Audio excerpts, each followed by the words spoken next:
Fala pessoal, tudo bem com vocês? Estamos com mais um conteúdo, mais uma notícia para vocês. Então já deixa o like e se inscreva no canal que vai estar ajudando muita gente aí, pessoal. Hoje estamos aqui com o canal do Eduardo Bolsonaro. O canal dele, o link tá na descrição e no comentário fixado, pessoal. E sem enrolações, vamos ao vídeo. Vamos a hablar, pero de lo de la oposición, ¿quién te cae bien? Y a mí me gusta más Milei, porque Milei. todo lo que habla de la economía, que es lo que más tiene conocimiento, es lo que estamos haciendo en Brasil. Entonces cuando mira los resultados de Brasil, de la deflación, 3 meses consecutivos de deflación. Mira, Entirely planned city. Millions of people live here. That's all. So what happened is not only that we reduced the number of crimes, it was the biggest drop ever in the history of Brazil in murders rate. I know his son. I find his son to be outstanding. He's a brilliant, wonderful young man. I'm very happy he appointed him. I think it's a great appointment. I know his son, and that's probably why they did it. He's outstanding. I'm very happy with that appointment.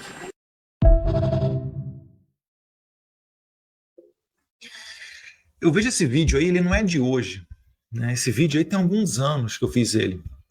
E, na verdade, me impressiona como, né, até agora, como é que os nossos inimigos nos subestimaram tanto, né? Aquela frase ali final do Trump, falando que eu sou outstanding, né? E aquilo dali é da minha indicação para embaixador, se não me engano, em 2020 ou 2021. Então, já tem muitos anos disso aí. Eles ficam surpresos. Nossa, o Eduardo Bolsonaro consegue falar com fulano, ciclano, CDPAT e tal. Enfim, glória a Deus aí a ignorância dos nossos inimigos que nos subestimaram e nos deram a oportunidade de chegar tão longe até o ponto que a gente está hoje. E aí eu queria abrir com vocês, primeiro, compartilhando aqui uma telinha, que circulou pouco, mas está aí. O juiz que se recusa a ceder à vontade de Trump. Faremos o que é certo, né? O Alexandre de Moraes. O Alexandre de Moraes, gente, ele não é corajoso não, tá? Ele só estava com muito respaldo da administração Biden. Vocês viram a semana passada, né? Felipe Barros levou o Mike Pence, servidor do State Department dos Estados Unidos, para a Credem. Foram, acho que mais de 5 ou 6 horas de audiência pública, onde ele colocou as vísceras do sistema, né? O dinheiro que foi para, enfim, agência de checagem de fatos, ONGs, etc. E tudo isso aí acabou virando respaldo para o Alexandre de Moraes, presidindo o TSE, fazer o que ele fez. Então, Alexandre de Moraes, hoje, ele tem que se defender dessas questões, né? Do dinheiro que foi para o TSE, do Twitter Files Brasil. O Elon Musk abriu seus e-mails com o Jim Jordan, expondo também as ordens secretas do Moraes. O Trump fala disso hoje abertamente. Você tem o caso do Felipe Martins, você tem o processo da Truth Social e da Rumble contra o Alexandre de Moraes. Então você tem um flanco de muitos combates do Alexandre de Moraes e agora vem o principal deles. A gente está assistindo a história ser feita. Nós estamos vendo a queda de um regime, porque o Brasil vive um regime. O que o Trump colocou na carta dele é verdadeiro. Eu dei uma entrevista semana passada, melhor, para a BBC, e aí a jornalista fala, mas, Eduardo, quando você fala em ditadura, em regime, a gente lembra de Coreia do Norte, de Irã, de Cuba. Essas coisas não são... não dá para você comparar com o Brasil. Eu falei, não dá? Venezuela, Cuba. Você sabia que Cuba tem congresso? Venezuela também? Tem eleição? Inclusive, né, quando o Lula deu uma ramelada ali para reconhecer o Maduro, parece que ficou meio em cima do muro, alguma coisa assim, o Maduro falou, olha, por que o Lula não vai reconhecer a minha eleição aqui na Venezuela, né, Nicolás Maduro, se o TSE da Venezuela, o CNE, o Conselho Nacional Eleitoral, reconheceu a minha eleição, tal qual o TSE do Brasil reconheceu a eleição do Lula, quando houve ali uma disputa. Então, não é... São ditaduras, hoje em dia, elas não são como antigamente. Elas sequestram as instituições para não mais seguir a vontade do povo. Porque a democracia existe para isso. Para quê? Para fazer valer a vontade da maioria. Para você limitar o poder do Estado, né, para que não ocorra mais a barbárie, um poder limitado do Estado, para que tenha garantido a todos os cidadãos liberdade. A partir do momento que a garantia acaba, onde você não tem mais liberdade, onde você tem censura, tem preso político, acabou a democracia. Formalmente pode até ser. Formalmente haver uma eleição, né? Nada transparente. Formalmente haver um Congresso que não consegue fazer com independência o seu trabalho, tem sempre que ouvir a Suprema Corte, né? Virou antessala da Suprema Corte. Ou até mesmo um presidente que vire refém dessas decisões da Suprema Corte. Então o Brasil não é mais uma democracia. É um sistema muito semelhante ao da Venezuela. E prova disso é que nós seguimos mais adiante nesse sentido com a decisão do Flávio Dino de ontem. E aí a gente começa a aprofundar essa decisão do Flávio Dino, e vocês vão ter que concordar comigo o seguinte, né? Primeiro de tudo, cadê o pessoal que fala decisão judicial não se discute, se cumpre? Porque o que eu estou vendo é um monte de decisão judicial. Poxa, agora travou a folha. Sério mesmo? Deixa eu ver aqui. Dino usa ação sobre tragédia de Mariana para tentar blindar Moraes de ação dos Estados Unidos. Mas, enfim, o que eu estou falando aqui é que os jornais estão discutindo a decisão do Dino. Ora, decisão judicial não é para cumprir? O que vocês estão discutindo? E outra coisa a mais. Todo especialista que vem falar, seja aqui na Folha, no Valor Econômico, nos outros jornais, no Estadão, etc., o especialista, via de regra, fala em off. Por que vocês estão escondendo o nome de vocês? Qual que é o receio, já que a gente está numa democracia pujante? Eu vejo até governador em evento grandioso falando disso. No Brasil vive uma democracia pujante. Ignora Daniel Silveira, Clezão, Dona Adagilza, Iraci Nagashi. Ignora tudo isso aí que está acontecendo. Se a gente tem uma democracia pujante, nós estamos em pleno gozo das nossas liberdades, da liberdade de imprensa, da liberdade de expressão. Falem em especialistas. Vocês estão com medo de quê? Né? Ou será que eles estão com receio de serem mal interpretados, propositalmente mal interpretados, para daí serem enquadrados como fascistas, nazistas, etc. Eu acho que não vai chegar a esse ponto, não, mas é muito comum isso acontecer, tá? Quando você discorda de alguma coisa do Moraes, desse establishment, você vira fascista. Será que os agentes financeiros do Brasil, que vão ter que decidir entre escolher seguir a decisão do Dino e levar à falência os seus bancos, ou desrespeitar a decisão do STF, e daí para a sobrevivência dos seus empreendimentos, e daí virar um agente fascista, eles vão ter que decidir isso daí. Quem sabe a gente esteja agora prestes a ver grandes famílias brasileiras virando nazifascista. E aí, talvez nesse momento caia uma consciência e essas pessoas comecem a perceber que o mundo não são só os lucros, o dinheiro, o comércio, o que é importante, é verdade, mas também a crise institucional, a pauta das liberdades. De que adianta você ser milionário no Brasil se você fizer um grupo de WhatsApp, você ir parar no inquérito do Alexandre de Moraes, você ter medo de tuitar, você ser um governador de estado e não conseguir falar. Até quando eu vou ter que ficar mostrando aqui a bendita carta do Trump para o Lula, em que ele abre no primeiro parágrafo falando da perseguição de Jair Bolsonaro, seus familiares e seus apoiadores? Ou será que vão continuar achando que eu sou o chapeiro, o bananinha, o fujão? O tom mudou, né? O tom mudou.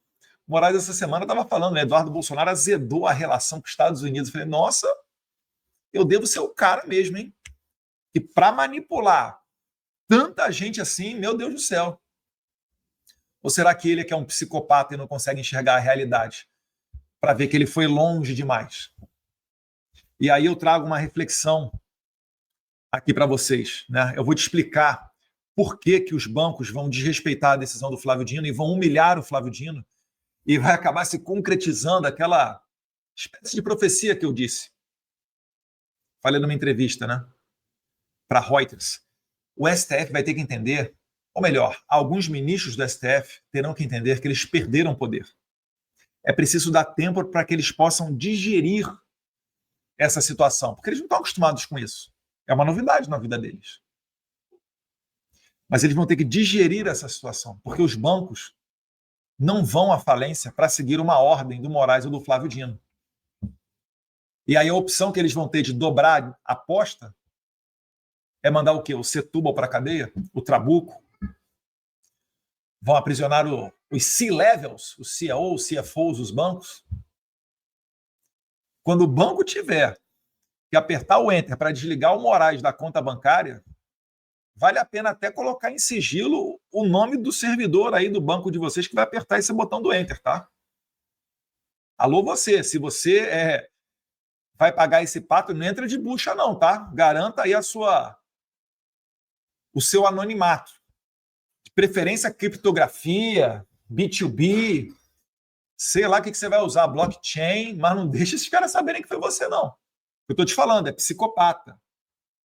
Coincidiu lá do fotógrafo que tirou a foto do Alexandre de Moraes no estádio do Corinthians, mandando o dedinho para a torcida que estava elogiando ele, caiu do cavalo, né? Ou coisa de político, vai para o estádio para ver a sua popularidade e toma dessa na cabeça. Um juiz da mais alta corte brasileira vai no estádio e manda dedinho.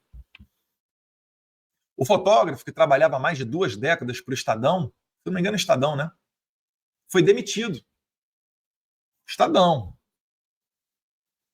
E aí falou, não, remanejamento de pessoal, oxigenação da empresa, corte de gastos, sei. Esse é o nível de psicopatia do Alexandre de Moraes. Mas eu vou te explicar aqui, né, por que o Moraes ele vai continuar dobrando a aposta e vai cair do cavalo. O que o Moraes pode fazer? Dobrar a aposta. Tá, ele já colocou o Bolsonaro na cadeia antes do julgamento. Congelou minha conta bancária, congelou a conta bancária da minha mulher, já ultrapassou qualquer limite do ridículo e até jornais de esquerda internacionais estão criticando o Moraes. Ah, Eduardo, mas o Moraes falou ontem para o Washington Post. Primeiro, ninguém se dispõe a defender o Moraes. A matéria teve que ser com ele. Uma matéria arranjada por uma filha de um deputado do PT. Para tentar limpar um pouquinho a barra dele, porque estava pegando mal. Ó. A gente vai no Congresso, a gente fala com um monte de congressista, gente. É o parlamentar, a atividade dele é parlar. Quem é que parla? Quem é que fala em defesa do Moraes nos Estados Unidos? Ninguém. Você vê matérias até da Economist, Financial Times, talvez aí o jornal financeiro mais importante do mundo, lido pelo Beautiful People, lido pelo pessoal do Fórum Econômico Mundial, né? World Economic Forum de Davos, Klaus Schwab. Até esse pessoal está largando a mão do Moraes. E lembrando, ele não tem mais o apoio da administração Biden, ele não tem como mais mandar a Victoria Nuland, o William Burns, o Jake Sullivan, o ministro da Defesa, Lloyd, mandar para o Brasil para segurar as pontas lá para ele. Não tem mais dinheiro da USAID, da NED, da Atlantic Council. Ou pelo menos foi muito reduzido, né? Acabou o tempo do intercâmbiozinho e dinheiro para a agência de checagem. Mark Zuckerberg falou, olha, a gente vai mudar a nossa política, esse negócio de agência aí de checagem de fatos deixa de lado. O X colocou a comunidade para checar os fatos. O Zuckerberg disse, né, poxa, muita gente na América Latina, faltou quase ele falar Brasil, mas um pouquinho ele fala Brasil. Juízes ameaçando, dando ordem de censura. A maré mudou e o Moraes vai cair. Ele não tem mais como dobrar a aposta. Já fez o que fez. Agora vamos olhar para o outro lado, o Trump. Vocês acham que o Trump vai botar o galho dentro e vai, poxa, vai dar essa vitória aí para o Moraes? O Trump não perdeu nenhuma disputa. Mais uma vez, eu sei que às vezes pode ser chato, mas ó, exigiu do Trudeau, botou tarifa de 25% no Canadá, exigiu do Trudeau, o Trudeau foi lá beijar a mão dele no Mar-a-Lago, ele nem era presidente ainda, e aumentou o rigor no controle das fronteiras Canadá e Estados Unidos. Botou tarifa em cima do México. O presidente do México fez a maior apreensão de fentanil da história do México e reduziu para níveis históricos a invasão de imigrantes ilegais. Inclusive, tem notícias até de imigrantes ilegais que cruzaram a fronteira e agora estão recontratando os coiotes para cruzar de volta para o México, porque não querem ficar presos nos Estados Unidos. O cara teve um problema lá no Irã, o Irã ameaçando, né, já desenvolvendo tecnologia nuclear, enriquecendo urânio há muito né, para mais aquele 60% necessário para produzir uma bomba atômica. Porque quem faz enriquecimento de urânio para 60% está fazendo material militar. Porque, entenda, para fazer energia, você enriquece 2, 3, 3,5% urânio para ir para uma usina nuclear para produção de energia. Como é que ele fez? Foi lá, Israel foi na frente, depois Trump terminou o serviço. Nenhum soldado americano morreu, teve nada.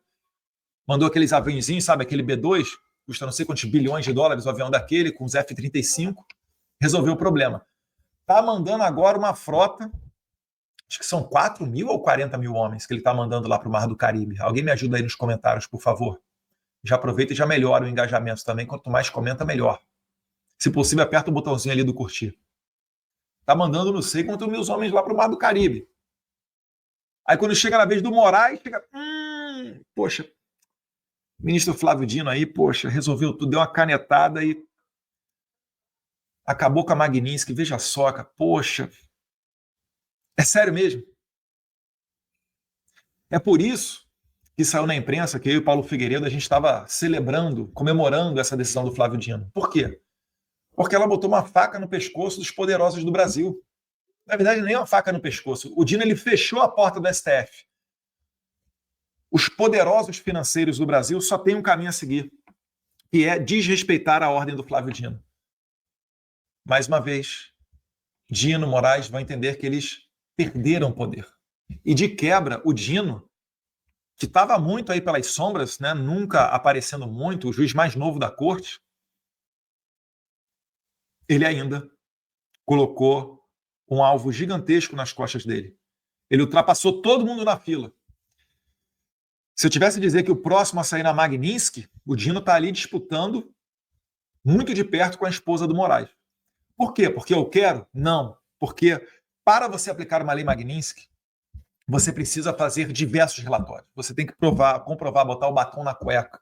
Você precisa do aval de pelo menos 7 instituições, agências, secretarias em torno do presidente Trump.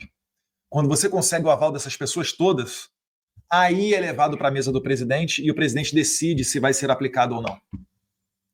O Marco Rubio ele tem o poder para retirar os vistos, etc. Mas quando ele foi para fazer esse movimento e sancionar junto com o Trump e o secretário Bessent, que é quem aperta o botão vermelho, na verdade, quando eles vão para sancionar pela primeira vez um brasileiro, ainda mais um juiz da mais alta corte nacional, eles precisam estar amparados pelo White House Counsel, pelo State Department, National Security Council, vários outros agentes, eu diria que pelo menos umas 7 instituições aí, que você precisa ter o sinal verde, todos convencidos, toda a baixa burocracia entendendo o que está acontecendo, para daí nascer uma lei Magnitsky. Só que o Dino, quando ele presta apoio logístico, material ou moral ao sancionado, isso já basta para colocar uma Magnitsky na cabeça dele. Então agora, o apetite da resposta está com a administração Trump. Eu até gostaria de levar essa culpa, tá? Sendo bem sincero, a minha vontade é de deixar rolar e o pessoal achar que não, pô, Eduardo, mas a Magnitsky é a cabeça do Dino, obrigado e tal, mas quem aperta o botão vermelho, gente, é o Trump, é o Rubio, é o Scott Bessent. A propósito, a gente esteve reunido com ele semana passada e o Paulo Figueiredo falando justamente da aplicação da lei Magnitsky, da efetivação, da execução dessa lei no território brasileiro. Fala pessoal, você que assistiu até aqui, já deixa o seu like e se inscreva no canal. Não se esqueçam de ativar o sininho de notificações para estar recebendo todos os nossos vídeos aí na sua telinha. Comente aí o que você achou do Eduardo Bolsonaro aí, falando sobre tudo que está acontecendo no nosso Brasil. Dino aí tá na mira da Magnitsky aí, na mira de Donald Trump. E Moraes não tem mais saída, né? E comente aí sua opinião, que é muito importante. Estamos aqui no Conexão Política Internacional. Moraes tóxico. Empresas, indivíduos que mantiverem relações com ele sofrerão a mesma consequência, afirma Estados Unidos. Após oposição de sanções com base na lei Magnitsky, governo americano garante que conexão com Moraes também serão alvo de medidas punitivas. Carinha do Barroso. Empresas, entidades e cidadãos que decidirem manter relação com o ministro Alexandre de Moraes do Supremo Tribunal Federal, STF, poderão ser atingidos por sanções semelhantes à imposta diretamente contra o magistrado. Por tal parte do governo dos Estados Unidos, que classificou Moraes como um agente envolvido em graves violações de direitos humanos com base nos critérios da Lei Magnitsky Global. De acordo com o Departamento de Estado norte-americano, a medida inclui o congelamento de bens e proibições de entrada nos Estados Unidos, mas vai além. Indivíduos ou corporações que oferecerem apoio direto ou indireto ao ministro também podem se tornar alvo da mesma legislação. A consequência se estende a todos que colaborarem ou participarem ativamente de suas ações, reforçou um portal Voz da Casa Branca. A oposição dos Estados Unidos insere Moraes em uma categoria internacionalmente conhecida como personal tóxica, termo usado para autoridades que, ao sofrer sanções, contaminam também sua rede de contatos e alianças. Segundo fontes diplomáticas, a expectativa é que empresas como sede ou negócio dos Estados Unidos façam uma retaliação imediata de veículos com figuras listadas na Magnitsky. A nova posição dos Estados Unidos ocorre em relação direta à decisão do ministro Flávio Dino, o Supremo Tribunal Federal, que estabelece que as leis de decisões judiciais de países estrangeiros não possuem validade automática no Brasil, sem chance prévia da justiça brasileira.